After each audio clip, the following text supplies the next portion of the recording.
de João, capítulo 2.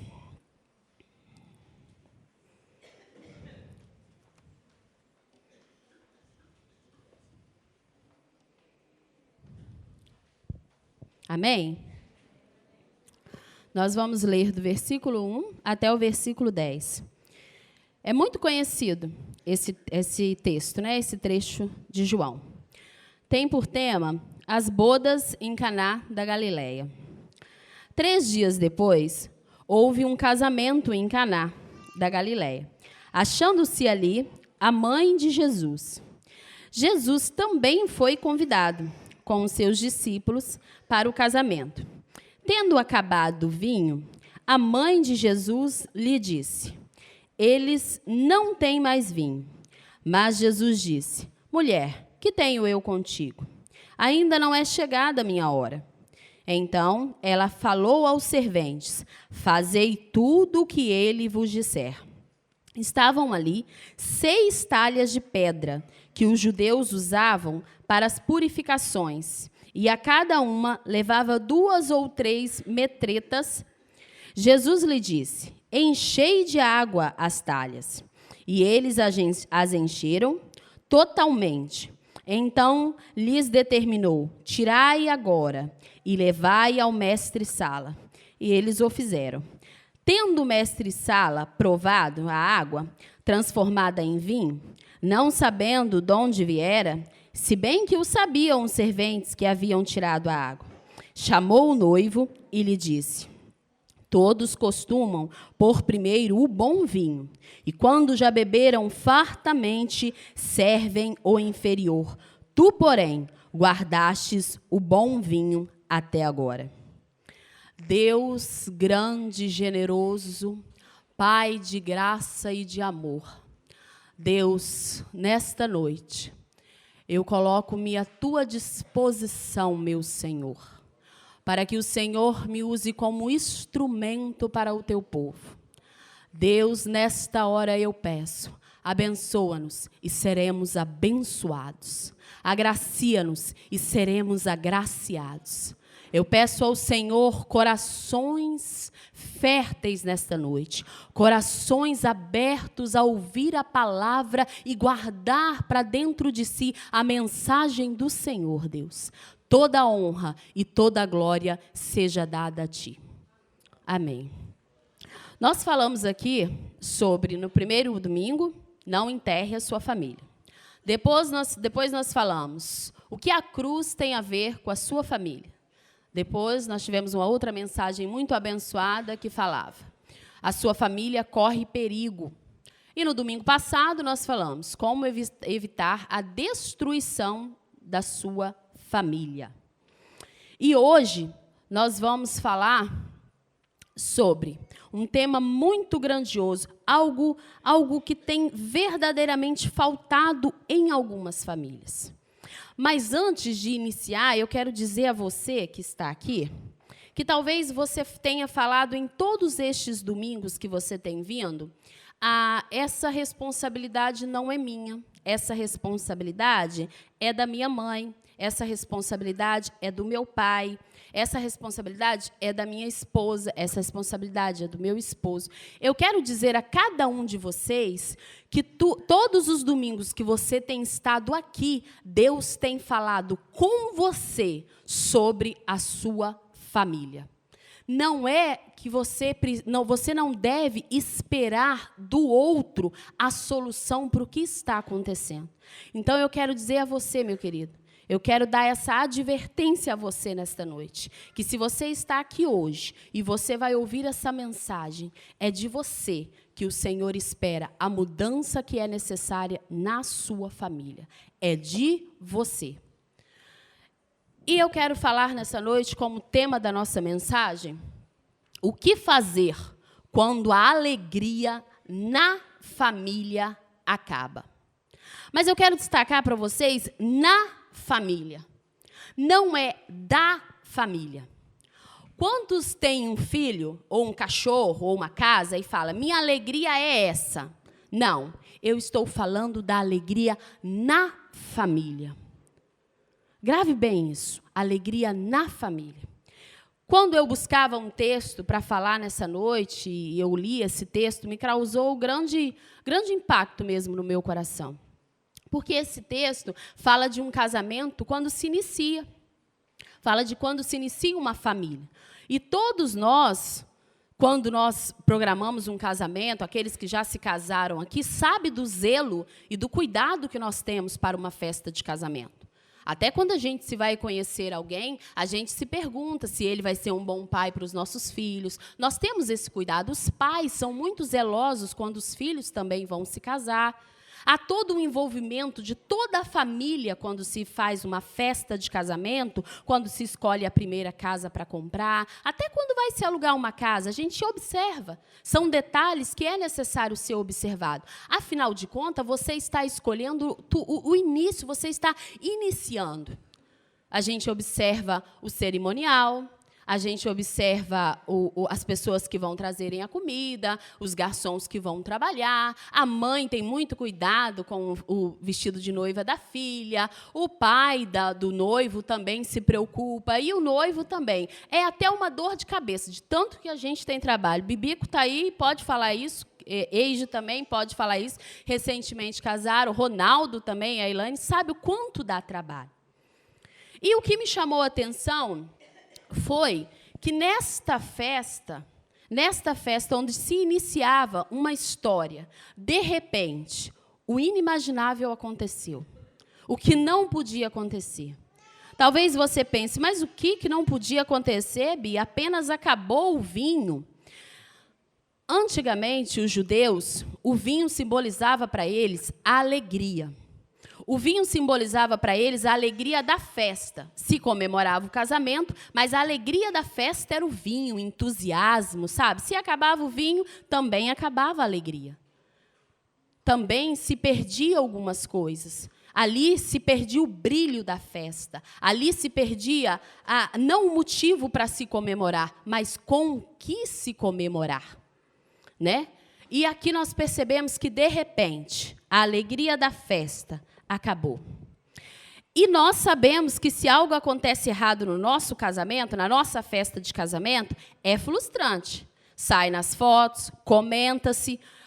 Alguém aqui, com certeza, eu já fui numa festa que nós chegamos lá e não tinha comida o suficiente para todo mundo. Eu já vi mãe de noiva ficar desesperada, já vi mãe de aniversariante também ficar desesperada. Foi um erro? Não sei. Foi mal organizado? Não, a festa estava tão linda, mas são imprevistos que acontecem nas nossas vidas. Certa vez eu conheço um casal que, com o casamento da filha, tudo programado, a filha foi para o salão. Quando ela foi para o salão, no sábado, o pessoal que estava organizando o buffet sumiu. Não tinha comida, não tinha nada. Só tinha um cerimonial e só tinha a noiva no salão. Esse pai, desesperadamente, ligou para todos os parentes e disse: passa em todas as padarias que vocês encontrarem. Compre o que vocês encontrarem de salgado e todos os bolos que tiverem na padaria. Eu pago. Façam isso. Esse pai escondeu da filha, ele não contou para a filha. E ele fez a festa. Quando a filha chegou, ela percebeu o rosto das pessoas, o noivo também sabia, mas a festa continuou, porque o pai se preocupou em não deixar que a alegria da vida daquela filha dele fosse interrompida naquela noite. Ele não queria que a filha dele se iniciasse um casamento frustrado, um casamento onde, dali para frente, só seria transferência de culpa. Você é culpado, não, você organizou mal, você não. No final, meus irmãos, não se organizou mal. No final, sabe o que é? É nós que achamos que temos o controle de todas as coisas. Mas eu quero aprender hoje com vocês sobre algumas dicas de o que fazer quando a alegria da família acaba. No versículo 2, diz assim: Jesus também foi convidado com os seus discípulos para o casamento. Convide Jesus para participar da sua família. Mas quando eu falo convite, estou falando de festa, Eu não falo de um convite de 4 horas de festa. Nós sabemos que, hoje em dia, o cerimonial só nos libera 4 horas de festa. Nessa época, o casamento durava, no mínimo, 1 semana. Eu quero falar com você essa noite de um convite muito mais profundo e um convite duradouro que verdadeiramente pode mudar a história de uma família. Esses noivos, eles convidaram Jesus, mesmo tendo tantas pessoas importantes. Às vezes, nós temos muitas pessoas importantes à nossa volta que a gente não se lembra de convidar o principal. Maria já estava na festa. O texto diz, Maria estava na festa. Eu quero colocar Maria, aqui nessa passagem, como a religião. Entendam bem o que eu vou te dizer agora. A religiosidade tem nos cegado. Às vezes, nós achamos assim, não, eu já vou muito, eu já faço muito, eu já presto alguns trabalhos na igreja, eu sou uma boa pessoa, eu tenho um coração bom, eu já tenho Jesus no coração. Mas não. Nós precisamos verdadeiramente convidar Jesus para fazer morada nos nossos corações e nos nossos lares. Nós precisamos convidar Jesus a viver conosco, não apenas para uma festa temporária de 4 horas. Nós precisamos rever. Comece a pensar se verdadeiramente você tem convidado Jesus. Comece a pensar se Ele tem feito parte nas atitudes que você tem tomado. Comece a pensar se você tem vivido uma vida que agrada ao Senhor Jesus. Comece a pensar se Ele estiver 24 horas do seu lado, se você tem vivido uma vida que agrada a Ele ou apenas convidado Ele nos momentos oportunos para você e para a sua família. Porque nós tendemos a fazer isso, convidar apenas quando nós precisamos. Mas uma outra coisa que me chama muito a atenção nesse versículo 2 é que eles convidaram Jesus antes da necessidade do milagre. O milagre ainda não tinha sido necessário, o vinho ainda não tinha acabado e eles já convidaram o Senhor Jesus. Eles se preocuparam em convidar quem faria a diferença na vida deles. Você precisa se preocupar em convidar quem vai fazer a diferença na sua família. Quem vai fazer a diferença quando você estiver decidindo a se casar. Quem vai fazer a diferença quando você e seu esposo tiver que sentar num banco e tomar uma decisão. Quem vai fazer a diferença quando você estiver em dúvida se você está educando o seu filho bem ou não? Quem vai fazer a diferença quando você quiser pedir perdão ao seu marido, mas o seu coração não deixa, porque você é dura de coração? Ou porque você, marido, é duro de coração? Só Jesus vai fazer essa diferença. Mas Ele só vai fazer essa transformação na sua vida se Ele for convidado. Porque Jesus não é ladrão e nem salteador. Ele não arromba uma porta. Ele chega até a porta e se abrir, Ele entra. É assim que Jesus faz. Nós precisamos convidá-lo. E numa festa de casamento, há muitos parentes. A sogro, sogra, tio, vó, todos os parentes estão. Nós não deixamos de convidar nem aquele amigo que tanto gostamos. Olha quantas pessoas, quando você começar a convidar Jesus para a sua família, vão ser impactadas com o que Deus faz. Olha quantas pessoas você pode impactar com a sua vida, com a sua família, com Deus.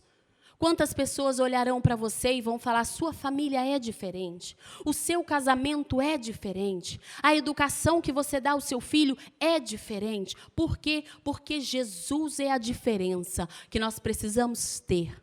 Convide Jesus, convide Jesus, convide Jesus para a sua família. Uma segunda coisa que eu quero falar com você, uma segunda dica. Identifique o problema e conte para quem pode solucionar. Irmãos, nós precisamos parar de perder tempo. Às vezes a gente tem um problema e a gente vai contar com aquela pessoa que não está nem aí para a gente. Nós vamos falar com uma pessoa que não está nem preocupada com o que está acontecendo com você. Aí o que acontece? Essa pessoa chega e fala, larga então, faz qualquer coisa, passa 3 dias fora, coloca esse homem para fora de casa, bate nesse menino. Se esse menino está te dando trabalho usando droga, coloca para fora, coloca interna, põe na rua, se não dá valor à mãe, coloca para a rua. É assim que as pessoas estão aconselhando hoje em dia. Mas solucionar, não. Aconselhar. Chamar a você para fazer um propósito de oração ou chamar você para procurar uma clínica para internar o seu filho é difícil. Chamar você para falar qual é o problema com o seu filho está doente, deixa eu trocar no hospital com você, eu fico lá, é difícil. É difícil. E às vezes nós chamamos pessoas que não podem solucionar. Maria, ela olhou, tendo acabado o vinho, a mãe de Jesus lhe disse, eles não têm mais vinho. Ela disse, eles não têm mais vinho. Ela não procurou o mestre-sala, ela não procurou o noivo, ela não procurou os discípulos, ela foi a Jesus. Ela foi a Jesus. Mas ela, também sabendo que nada podia fazer, contou a Jesus. Mas ela contou a Jesus. Ela não determinou o milagre. Essa é a grande diferença das nossas vidas. Nós, quando vamos pedir um milagre, nós já falamos para Jesus até como a gente quer. Nós já falamos, eu preciso de um milagre, Deus, assim, assim, assim. Querido, nós precisamos parar de determinar o milagre e contar onde está doendo. Nós precisamos parar de determinar o milagre e falar, Deus, está faltando amor na minha família. Deus, eu não consigo mais voltar para casa e olhar para a cara dos meus filhos. Deus, está faltando paciência. Se deixar, eu bato, Deus, porque eu não aguento mais. Deus, acabou a vontade, acabou o prazer. Eu não tenho gozo, eu não tenho uma alegria dentro do meu lar. Nós precisamos contar a Deus. Deus já não tem mais jantares em família. Deus já não tem o prazer de fazer nenhum café para o meu esposo. Deus, eu já não faço nem comida mais com amor. Eu faço porque eu sou obrigada. Eu já não cuido dos meus filhos. Os meus filhos passaram a ser um fardo para mim. Nós precisamos contar o que acontece. Mas é necessário identificar o problema. Identificar. O que tem acontecido hoje são pais e mães com os olhos fechados e não querendo enxergar o que verdadeiramente tem acontecido. São filhos achando que podem parar de estudar a hora que quer, que pode desobedecer o pai na hora que quer, que a rua está boa, que o mundo oferece coisa melhor. São esposas achando que o próximo que vier é melhor do que ela tem dentro de casa, não sabendo ela que quando nós nos juntamos, e é um ano, meu irmão, para dividir os mesmos problemas e as mesmas coisas, tudo fica igual. Hoje em dia as mulheres falam bem assim, ó, não, vou largar ele porque eu vou arrumar outro. Assim também os homens, porque o outro vai ser melhor. O que torna difícil é o relacionamento, mas o que suporta é o amor. E quando o amor é abençoado por Deus, e quando um casamento é abençoado por Deus, ele suporta. O fato de você convidar Jesus não significa que não vai acontecer nada. O fato de você convidar Jesus não significa que a alegria não vai acabar. Mas você convidando Jesus, você terá força para passar por tudo. Você terá uma postura diferente para enfrentar os problemas. Às vezes nós olhamos e as pessoas olham para nós e falam, mas crente não tem problema. Não tem, temos. Só que o que faz diferença na nossa vida é que a nossa alegria é eterna. Porque o nosso maior troféu está na salvação em Cristo Jesus. E o seu maior troféu precisa estar na salvação em Cristo Jesus. Conte a Jesus. Conte a Jesus. Conte aonde dói. Conte, e eu tenho certeza que Ele fará algo para a sua vida. Hoje é o momento oportuno de você falar a Ele o que você tanto tem guardado aí dentro do seu coração e você tem visto na sua família e não tem conseguido conversar com a sua esposa e nem com o seu filho. É hoje o momento oportuno para falar a Ele. E uma terceira coisa que eu quero falar a você é, seja obediente a Jesus e não questione. No versículo 5 diz, então ela falou aos serventes, fazei tudo que ele vos disser. Quando Maria, ela falou a Jesus, Jesus disse a ela: mulher, que tenho eu contigo? Ainda não é chegada a minha hora. Maria poderia ali, ela ter desistido. Ela poderia ter olhado, mas só que ela sabia que o único que poderia fazer era Jesus. E o único que daria ordem a ele é Deus. E ela não desistiu na primeira coisa. Ela não desistiu quando ele disse que tenho eu contigo. Porque ela sabia que o filho dela era o Salvador do mundo. E só ele poderia dar o vinho da vida eterna naquele dia. Só ele. Ela apenas foi mais um familiar atento ao que estava acontecendo e se dispôs a procurar o mestre para dar a solução do problema. Quando levamos os nossos problemas a Jesus, nós precisamos crer, irmãos, crer que Ele cuidará de cada um deles. Mas é crer, é confiar. Nós devemos nos sujeitar às vontades de Deus, à forma de Deus trabalhar. Às vezes nós falamos, Deus faz isso, mas quando Deus começa a agir, a gente não se agrada e passa por cima. Passa por cima e faz. Aí talvez você me diga bem assim, Bia, mas é muito difícil esperar, a gente nunca sabe quando Deus quer, quando Deus faz, a gente nunca sabe quando é que vai acontecer. Meu irmão, eu em parte concordo com você, mas uma coisa é uma realidade. Nós precisamos agir, mas nós precisamos esperar a reação de Deus. Sabe por quê? Deus não é aquela porta ali. Se você chegar naquela porta ali, alguém tem que abrir ela para você, ou você abrir. Não é aquela porta de sensor que você chegou perto e abre. As pessoas estão achando que Deus é aquela porta de sensor. Né? A pessoa chega e fala bem assim, ó, abriu. Não, você tem que pegar a porta e abrir. Você tem que abrir para que Ele fale com você. E essa é a sua oração, essa é a sua obediência quando você fala. Quando você fala, Deus, fala comigo, mas ensina-me a entender a tua vontade e cumprir o teu querer na minha vida. Nós temos que fazer o que Deus nos manda, mas nós precisamos nos sujeitar. Senão nós seremos um bando de pessoas zumbis, onde só obedece a um Deus por medo e onde só obedece a um Deus porque só para cumprir um ritual. Não, nós devemos nos sujeitar em amor. Nós devemos nos sujeitar em obediência. E quando nós nos sujeitamos em obediência, nós sim fazemos a vontade dEle. Quando nós estamos com os nossos ouvidos sensíveis, quando nós olhamos e falamos, não, faz isso, porque só Deus vai agir nessa situação. Quando verdadeiramente nós contamos a Jesus de coração aberto, nós entendemos o que Ele quer para as nossas vidas. Em Tiago 4,7 diz, sujeitai-vos a Deus. Em 1 Samuel 15:22 diz, é melhor obedecer do que sacrificar. Quantos têm sacrificado a sua família? Quantos têm sacrificado o seu casamento? Quantos têm sacrificado as suas vidas por não estar vivendo o roteiro de Deus?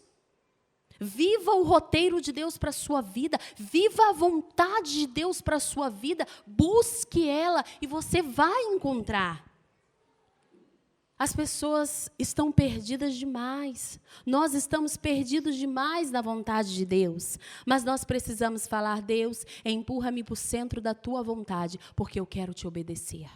Eu quero escutar a tua voz. Eu quero ouvir o que o Senhor tem para a minha família. Eu quero sair daqui hoje e a minha primeira ação vai ser lutar para que a alegria da minha família volte.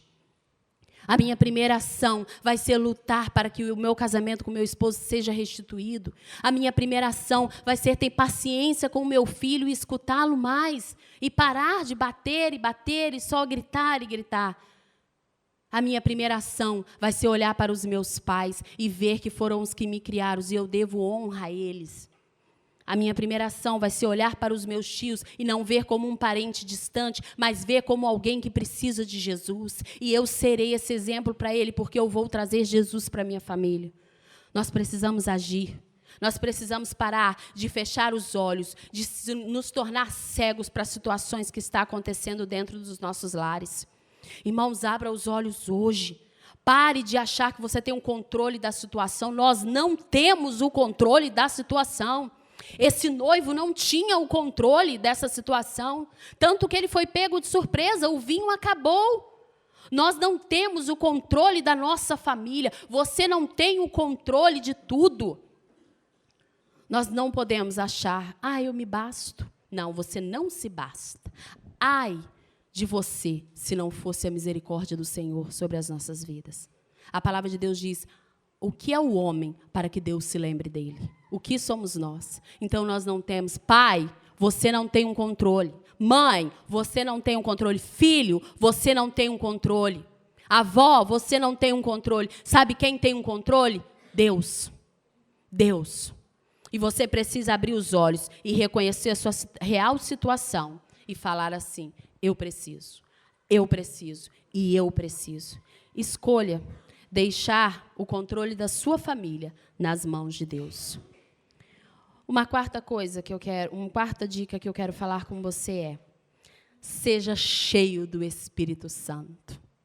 Louvado seja Deus, seja cheio do Espírito Santo.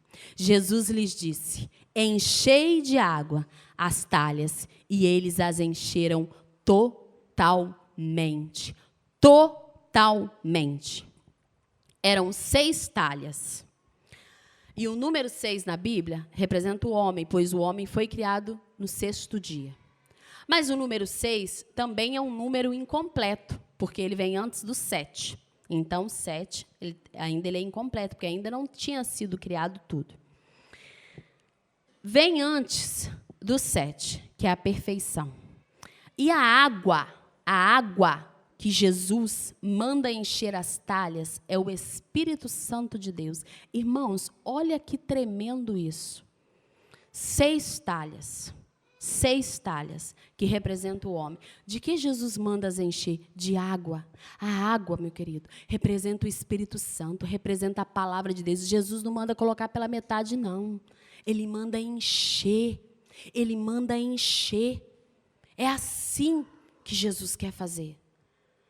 Quando fala sobre as medidas, em cada talha cabia na média de 74 a 111 litros. Jesus já falou bem assim, eu vou encher o suficiente para todo mundo beber à vontade, para não faltar mais. Porque Jesus, quando nós o convidamos, quando nós estamos atentos, contamos para Ele, quando nós somos obedientes, Ele nos enche do Espírito Santo, mas Ele não nos enche pela metade. Ele nos enche para você suportar a dificuldade do dia a dia. Ele te enche para você suportar um momento de tempestade na sua família. Ele te enche para quando vir aquela notícia horrível que você não espera, o Senhor Jesus está cuidando. Ele te enche para você ter força. É quando um filho adoece, você tem que passar dias no hospital. Ele te enche quando você é traído por um amigo, você precisa perdoar. Quando a sua esposa te diz aquela palavra que você nunca imaginou que ela fosse dizer, e você precisa perdoar. E Jesus nos enche. Mas Jesus não vai te encher para você apenas ser uma pessoa que, eu venho, eu vou e tá bom do jeito que tá. Não. Ele vai falar, enche. Essas talhas, elas serviam para os judeus entrarem na festa e lavarem as mãos. Então, você imagina como que aquela água estava. Eles lavavam as mãos e os pés. Estava uma água suja. E estava pela metade. Estava pela metade. E o Senhor Jesus, Ele opera um milagre para restaurar a vida do homem. E Ele opera um milagre, porque o final do milagre, o que Ele quer, é a restauração da vida do homem. O Senhor Jesus opera um milagre na vida de um homem decaído e em sofrimento. Aquele que está afastado de Deus. É para isso que Jesus fez a transformação, para que vidas fossem salvas e se rendessem aos pés dele. E o Senhor Jesus, Ele quer nos encher para que nós possamos ser fortes. Olha o que está acontecendo no mundo. Olha o que o diabo tem feito. Tem tentado desconstruir o padrão que nós temos por família. Tem tentado desconstruir os princípios bíblicos que nós temos na nossa vida. Tem tentado desconstruir tudo aquilo que nós acreditamos que é a eternidade. É isso que o inimigo tem tentado fazer dia após dia. Tem tentado lá no seu trabalho tirar de você aquilo que Deus tem te dado. Tem tentado destruir a sua família, o seu casamento, relacionamento, o seu bom relacionamento com as pessoas. É isso que o diabo tenta fazer. Mas Jesus, ele opera o milagre para que esse relacionamento não se perca. Jesus, ele opera um milagre numa família para que essa família seja restituída e não se acabe. Jesus, ele não deixa o brilho da festa acabar, porque ele quer que todos comemorem, mas acima de tudo se renda aos pés do Senhor Jesus. É assim e é por isso que Deus opera o milagre nas nossas vidas, porque ele quer que nós nos voltemos para ele. Se você até hoje tem desfrutado dos milagres do Senhor Jesus e não tem se voltado para ele, você tem perdido tempo. Agora, se você ainda não experimentou o que é ser cheio do Espírito Santo de Deus, você tem perdido muito tempo. Não há lugar melhor e não há pessoa melhor para ser o centro da minha família do que o Senhor Jesus. Não há, não há. Sua família é um presente de Deus. As pessoas têm diminuído o que é família. Não. É presente do Senhor, é projeto de Deus. Filhos, seus pais são bênção do Senhor na sua vida. A sua mãe é bênção do Senhor na sua vida. Desfrute disso, desfrute, desfrute. Presente de Deus, família é presente de Deus. Se encha do Espírito Santo hoje e você terá paz e voltará para sua casa diferente. E uma última dica que eu quero falar com você é: beba o melhor vinho. Beba o melhor vinho. Normalmente as pessoas buscam contentamento e sentido para a vida em outras coisas. Olha o que Jesus ofereceu para o mestre Sala. Tendo o mestre Sala provado a água transformada em vinho, ele diz: todos costumam pôr primeiro o bom vinho, e quando já beberam fartamente, servem o inferior. Tu, porém, guardastes o bom vinho até agora. As pessoas têm procurado solução em lugares errados. Têm procurado a solução para os seus problemas em lugares errados. Mas não em Deus, não em Deus. Acham que Deus, algumas pessoas ainda acham que Deus é um ser inerte, é um ser insensível, que não está nem aí para os problemas. Não. Deus está totalmente disposto a ouvir o que você tem para falar. Só que Ele quer ouvir verdadeiramente o que você tem para falar. Não apenas reclamações e reclamações e reclamações. A vida, nós precisamos viver de acordo com a vontade de Deus. Nós precisamos viver uma vida que agrada a Deus. Por quê? Por que nós vivemos bebendo o pior vinho? Por que as pessoas hoje têm perdido tanto tempo bebendo o pior vinho? Não empurre mais. Não empurre mais. Beba do melhor vinho. Beba o melhor vinho. Vinho representa a vida eterna. E é o que Jesus tem para nós. É o que nós temos de bem precioso e melhor. Algumas pessoas ainda têm perdido tempo. Perdido tempo em religião, em coisas que este mundo oferece, em dinheiro, em jogos, achando que esse prazer vai preencher em bebida. Quantas pessoas saem à noite, falam para sua esposa: eu não quero, eu vou para a bebida e amanhã eu volto. Volta com o mesmo problema. Volta com o mesmo problema, porque não é o vinho, ele não bebeu o vinho que vai resolver o problema. Ele não bebeu o vinho que verdadeiramente vai saciá-lo. Ele não bebeu o vinho que vai fazer ele alcançar a esperança da vida eterna. Mas as pessoas estão perdendo tempo. E se você é uma dessa pessoa que está aqui hoje e está ouvindo essa mensagem e tem bebido desse vinho ruim, não fique se embriagando desse vinho. Não aceite as migalhas do diabo, que é o que ele tem oferecido nesse mundo. Jesus tem o melhor vinho. E hoje, esse vinho está sendo derramado aqui, para o seu coração, a sua vida. E só basta você abrir a porta. A sua ação vai gerar a reação de Deus em favor da sua vida. Beba o melhor vinho. Vem experimentar a vida com Deus. Experimente a vida com Deus e eu tenho certeza que você não sairá dela. Eu tenho certeza que você vai olhar e falar, não, o quanto tempo eu perdi. Seja esse mestre-sala hoje. Seja ele. Fala, não, eu vou provar. Eu vou provar. Querido, eu tenho certeza que no dia que você começar a falar, não, eu não vou empurrar mais, eu não quero viver essa situação miserável com a minha família, onde eu tenho buscado soluções em coisas pequenas. Eu quero receber de Deus essa transformação. O Senhor Jesus entrará e nós sabemos que aonde Ele entra, as coisas mudam. A história muda. Jesus veio para salvar o mundo e Ele está de olhos abertos e de coração aberto, querendo salvar você e sua família. Mas é nós que ficamos com o coração endurecido e rejeitamos a Ele quando não contamos os nossos problemas, quando não o convidamos para a nossa vida, quando não somos obedientes a Ele, quando não buscamos ser cheios do Espírito Santo e quando não bebemos o melhor vinho. Esse mestre-sala poderia ter falado, não vou beber dessa água, eu não quero essa água. Não, mas ele experimentou. Ele experimentou. Ele deu o primeiro passo. Nós temos pessoas suficientes nesse texto para que nós possamos nos espelhar e falar, eu quero ser diferente. Eu quero ser diferente. Eu quero ser diferente. Eu te convido a beber o melhor vinho, entregar o seu coração para Jesus hoje.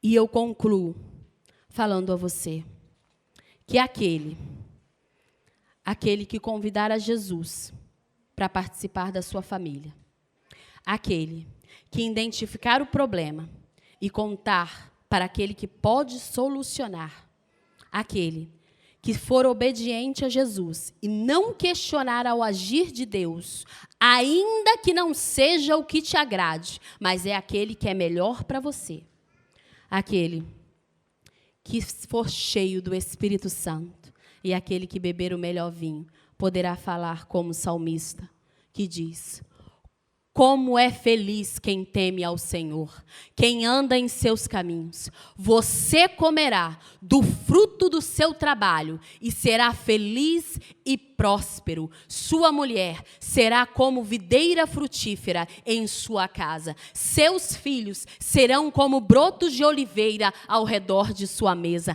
Assim será abençoado o homem que teme ao Senhor. Que o Senhor o abençoe desde Sião, para que você veja a prosperidade de Jerusalém todos os dias da sua vida, e veja os filhos dos seus filhos, e haja paz em Israel. Irmão, quem não quer essa promessa, prosperidade todos os dias da minha vida, e ver os filhos dos meus filhos? Eu, como mulher, quero ser uma videira frutífera. O meu marido, ele precisa ser uma videira frutífera. Os meus filhos precisam ser uma árvore frutífera. Meu irmão, mas nós precisamos fazer algo para que isso aconteça.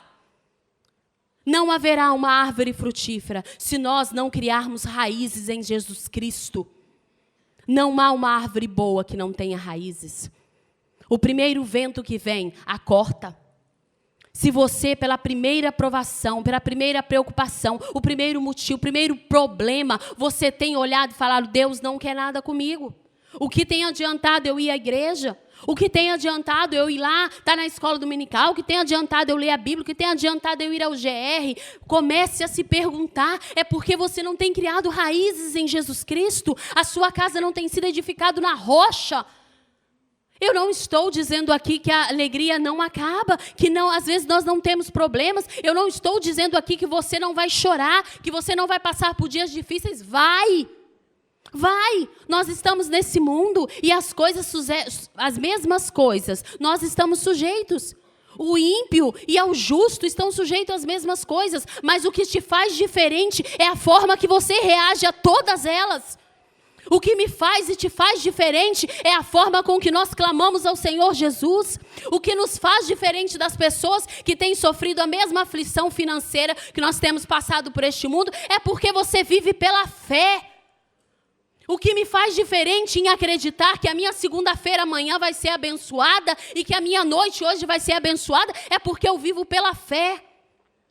Se você não for assim, você vai ser igual. E nós não podemos ser igual.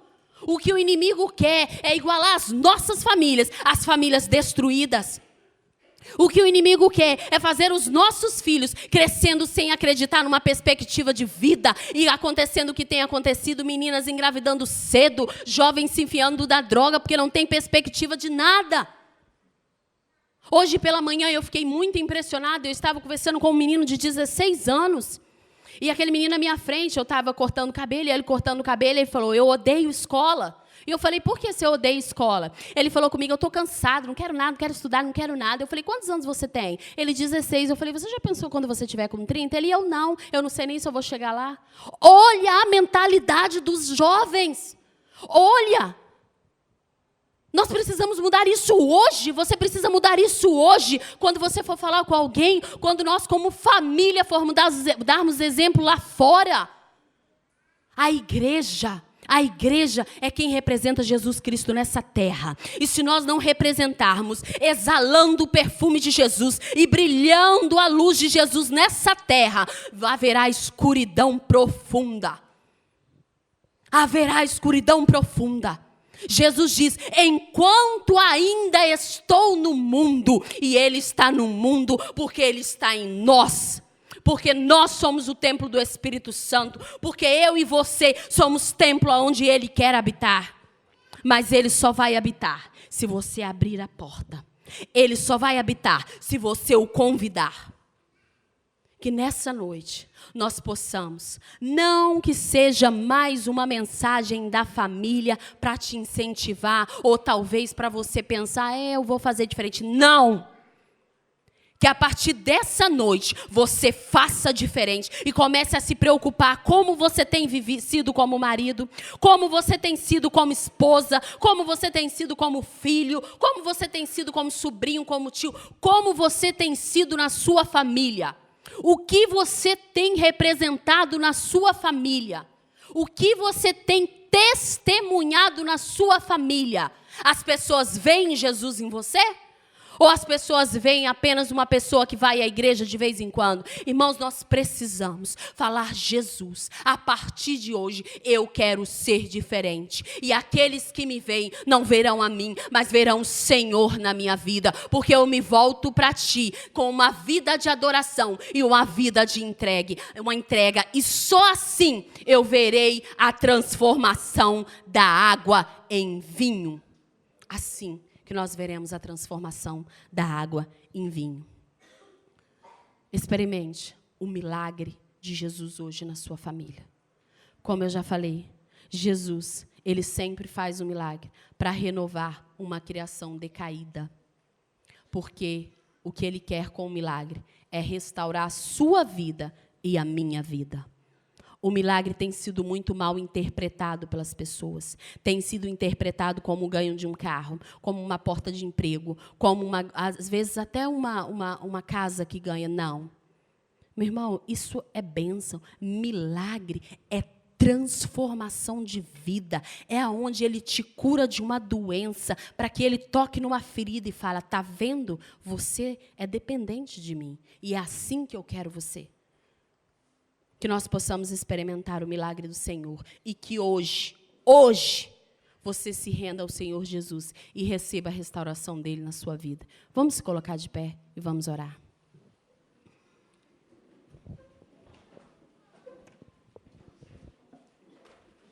Eu te convido agora. Você tem essa oportunidade.